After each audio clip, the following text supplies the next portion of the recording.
Thank you very much. And here we are. And I was just hearing a number of things that kind of going to give, well, we're going to talk about something that you can get involved in.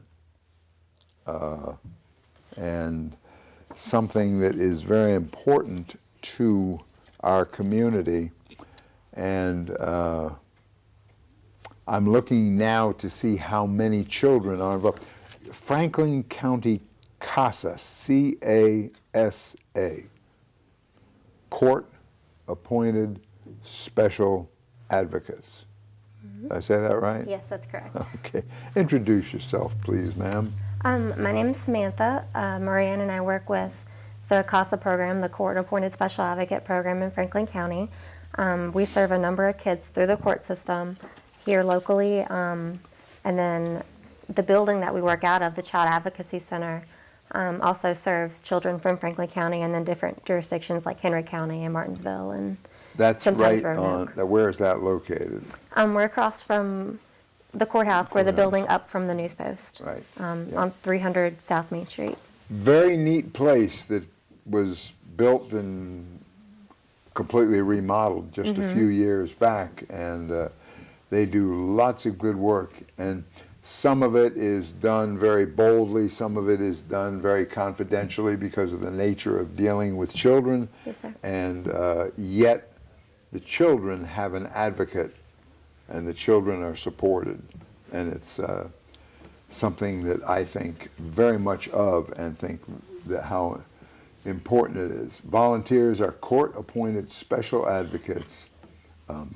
They're appointed by the judges and trained, and then, as you said, are then assigned to children to guide them. How does that work? Well, we work at the abused and neglected children in the community, anywhere between infants to 18 years old. The cases get brought to the attention of the court, and the judge will make it known to us that we need to become involved and speak with teachers and family members and doctors and the children themselves to make sure that we find them the safest place to be permanently. We do all of our own training. No one needs to have any previous experience working with children or anything like that. And we are appointed by the judge. Our volunteers get 40 hours of training, and they go in, they're sworn in by the judge. And then whenever a need arises for a child that needs that advocate through the court system, Judge Rice, who is our juvenile court judge, lets us know, and we become involved. And you're kind of told the details, and then you're essentially representing the child. Well, we don't do anything like legally. Right. We do advocate for just the child. Like, we're not concerned about family members, just the child. Sometimes there are multiple children, like a sibling group. And like I said, we do go out and look out for the best interests of the child, which is, reviewing medical records and talking to teachers and figuring out, and, being the voice of that child. We also talk to the children and figure out how they're feeling and what they want to see happen. And we give all that information to the judge. And then what generally is the approach the judge takes? I mean, the judge's efforts then are to decide if the child is being protected. Well, the judge will go and see if any of the allegations that came to the court are founded, which means she's a trier of fact, so she figures out whether or not it's truth, untrue. She looks at the evidence that's presented to her, and then she looks at the report that we make, and we of course get information from the family, and we get people's point of view about the circumstance, and she makes her decisions based on the information that we give her, the information that the attorneys give, and everything to find the safest place for the child. And that, excuse me, well, I think you just said it there, but the bottom line is that you're trying to decide how best care can be provided for a minor child.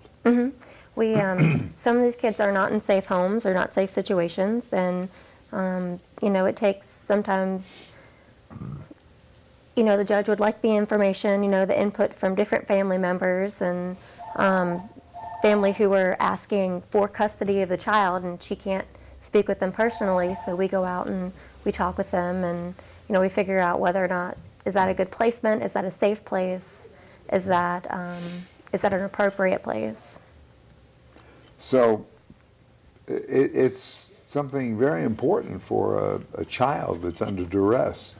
It is, and we keep all of our CASA workers stay with the child they're assigned to throughout the duration of the court case, so they get that consistency of that one person who's always there, who listens to them and gives the information to the judge. So it's really important for the child. And how long have you been doing this?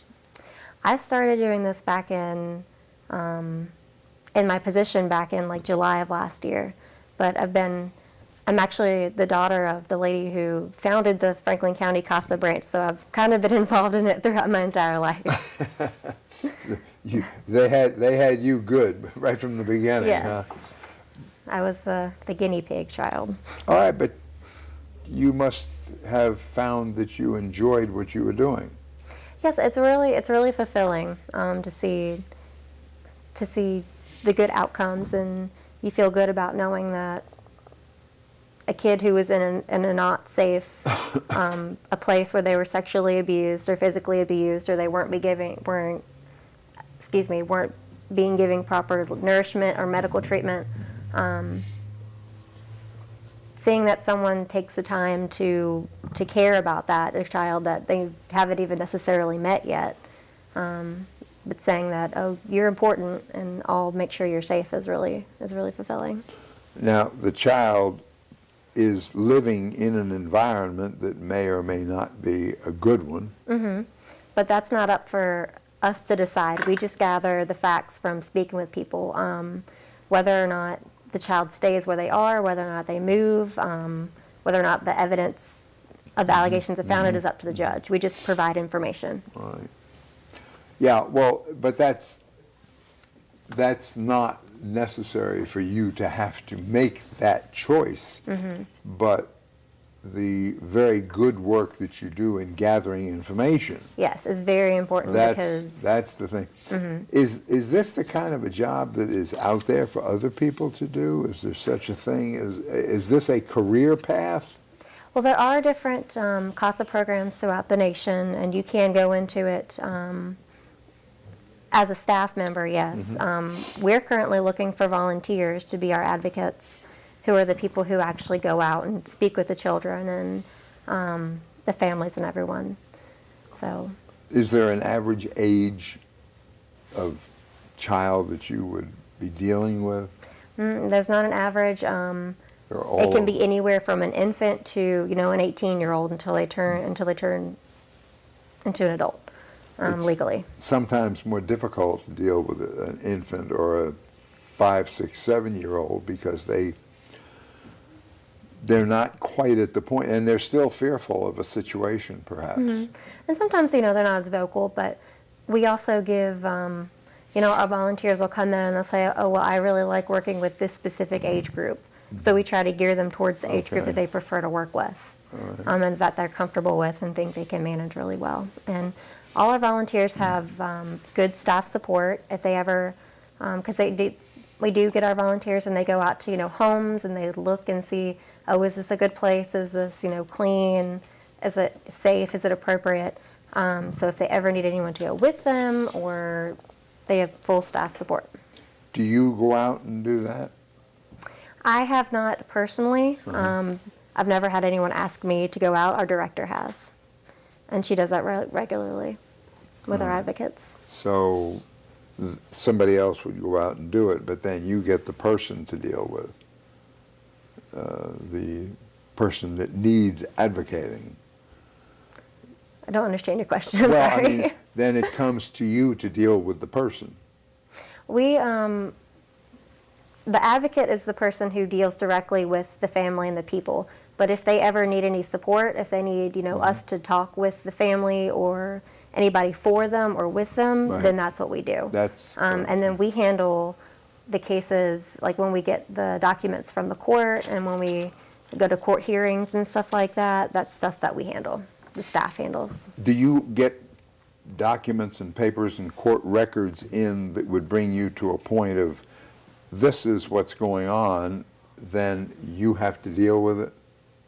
Well, we don't deal with anything on the legal side. If something comes in that says, if we get reports of abuse or anything, we of course have to report that. They're reporters mandated. I'm sorry, and but we don't deal with anything on the legal side, no. But we do get the court orders when they come in and they say, this child, according to this code section, was abused and neglected, and we base our everything off of that. So if we get a court order that says this child was abused, the judge did decide that she was or he was abused, and they were removed from the home, then we get that court order that tells us that, and then everything we do is based off of that. So we go and, we follow the child to the new home that they're at, and then we go talk to the family they're with then. Like if it's a foster family, we go and talk, to the foster family and get updates. How is the child doing? How are they progressing?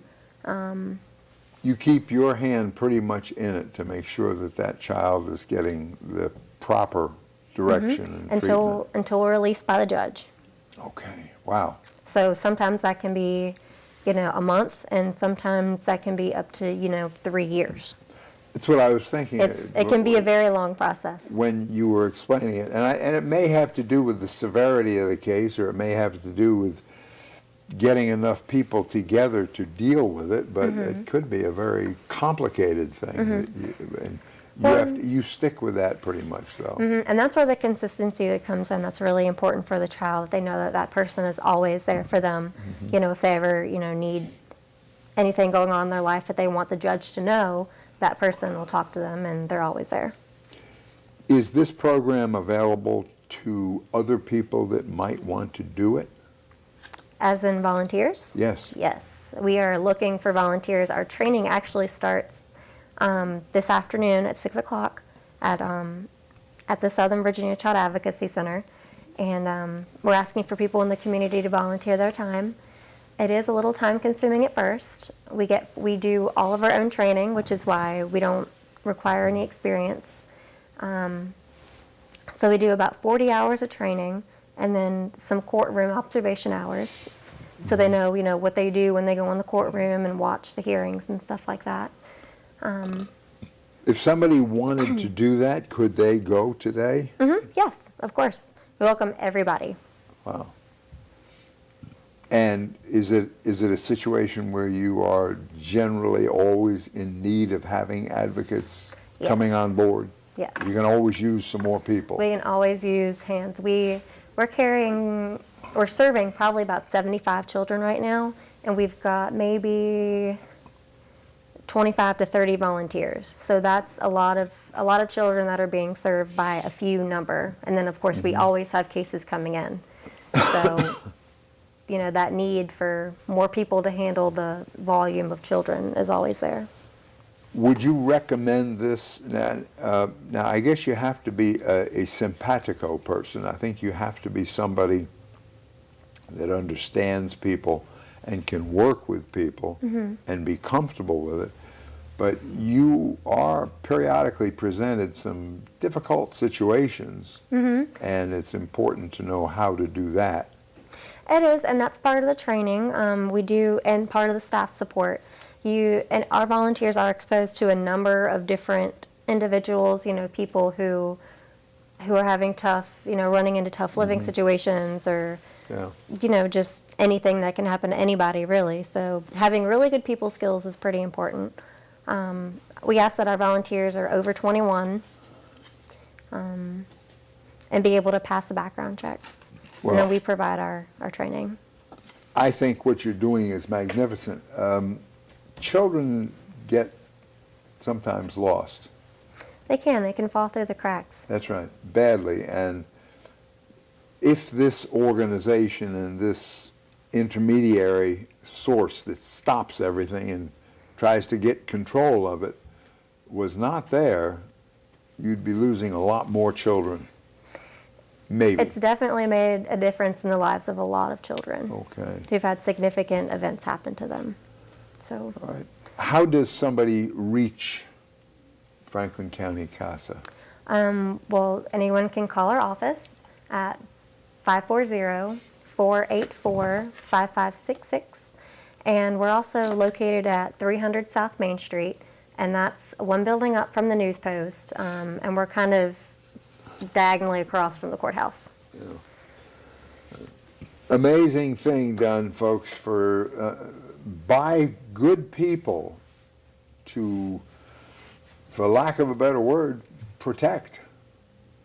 Is that a fair word? Mm-hmm. That's a very Protect appropriate word. children. Situations occur, families or whatever, and while I would not imagine that as a court-appointed advocate that you're not going to get in there and start blaming people and dealing with it from that standpoint, but your opportunity would be to show a situation and then have the courts make the decision as to what needs to be done. But they need people to get in the middle of it and cover every aspect of it so that a good decision can be made. Because it's no fun to break up a family and take a child and, that's ultimately, if that never happened, it would be okay unless somebody stood to be damaged. Then you have to think of the child first. So, very important task. Do you like doing it? I do. I really do. I personally enjoy sitting through the court hearings and seeing the different players and seeing sometimes the children will come in, and if they're of an appropriate age, they come in, and you kind of see how they're reacting and how they're taking the situation, and it's good to keep eyes on them and make sure they're doing okay. Yeah. And I guess it's very satisfying to you to have the opportunity to help. Yes. Because there's a major, this is something, it's one of these things, folks, that you don't really want to talk about, that you really don't, it's not supposed to happen. Everything's supposed to be fine, but that does happen for any number of reasons, whether it's just attitude or substance or what has caused a potential difficult time for a child that might bring the necessity of a court-appointed person to be there to guide. And that's difficult because, it's like choosing up sides. You're going against the family or you're going against the child, but somebody's got to take care of them. So, would you recommend this line of work to somebody else, or do you like it? I do like it. Like I said earlier, it's very, very rewarding because you do actually see that it makes a difference. Okay. You can, over the course of time, you see the progress that the child is making, whether they're getting into counseling and their counselor sends a report that says, they worked through this issue, or they're behaving better in class because they're not distracted or distressed or anything by what's going on at home, or they're physically well, they're not malnourished or anything just because they were intervened. And well, that's another thing too. We're talking about the mental outlook as to your life and how you are, but you said something, having enough food. That is sometimes the upshot where families have a problem. So I thank you for doing it. I think it's amazing, and I think you're amazing to be so serious about it. And I guess it's a very satisfying career path to be responsible for getting somebody out of a pickle, and then hopefully to get child and family together.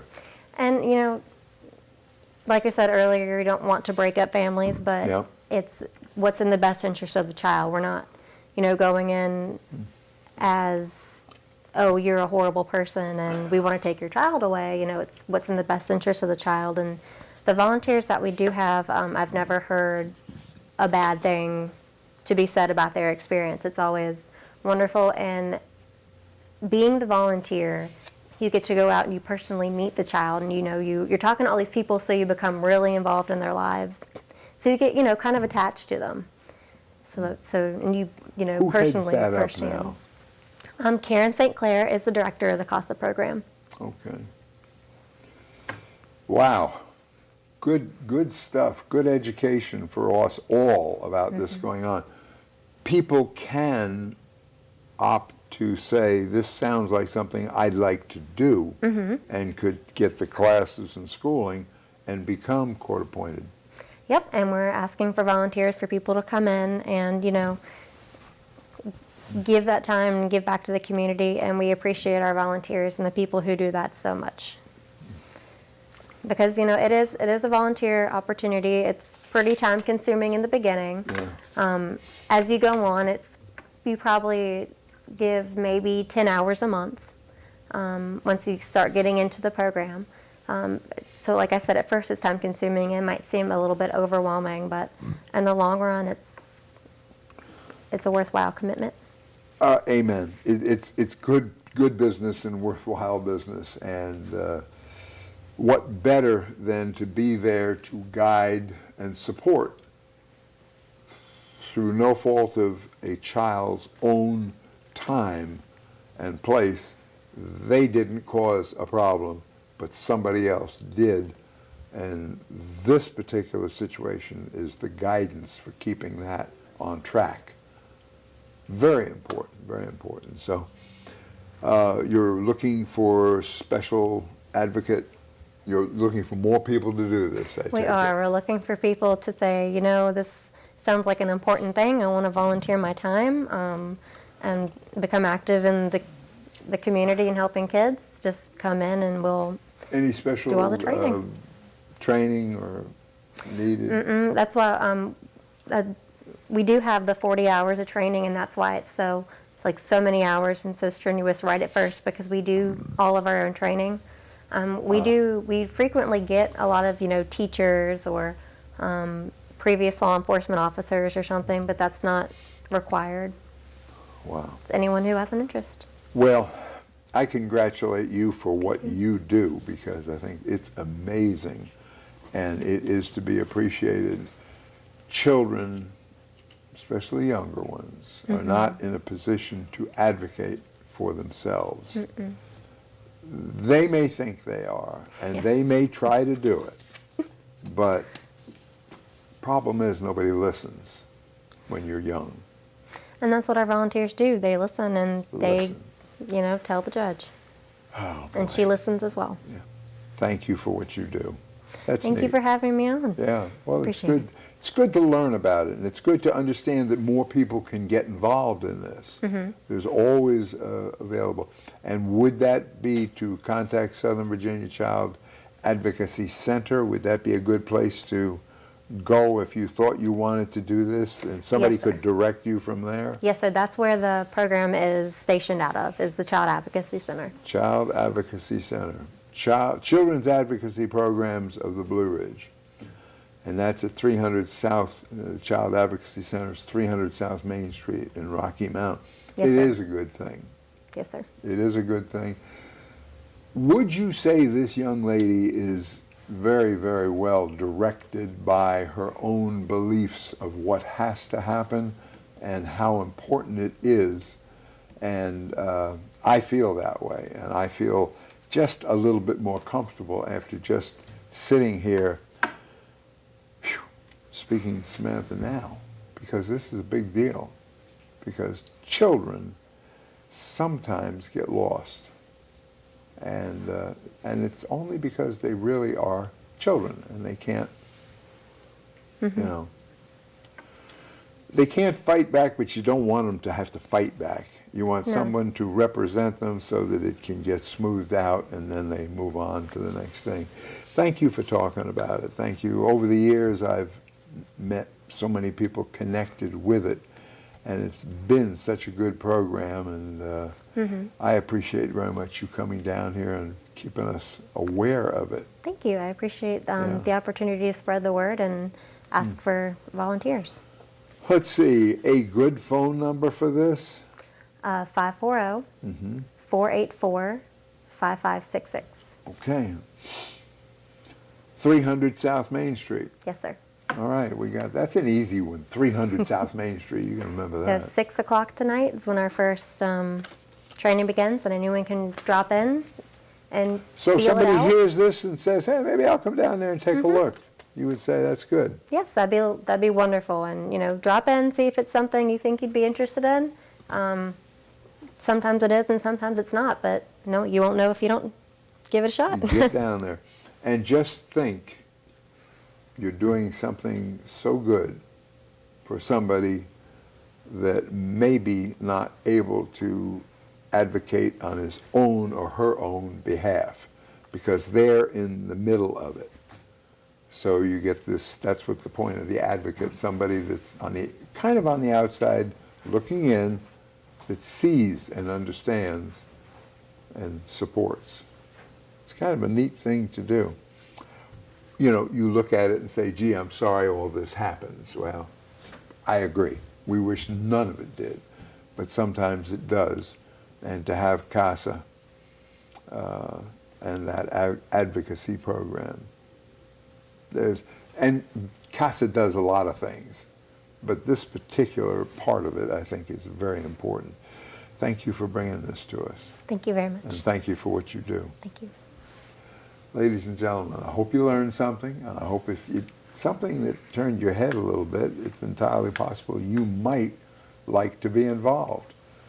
Or if you know a person that's in a corner, in a pickle, you might contact somebody about it, because it's always good to help. Yeah, you're being nosy. Yeah, you're getting your nose into something, but yes, you may save somebody. So just proceed with caution, but talk to somebody, and maybe you can get someone some aid. It's a good thing. All right. What a neat thing. Thank you. Thank you. Thank you. All right. Well, I don't know if we have anybody else in today, so what I'm going to do is conclude this part of the show, and after some words from our sponsors, we'll see what else we have going on for you. So don't go away quite yet, but pay attention to some of these things. They're extremely important. I'll be back after we hear some words from our sponsors.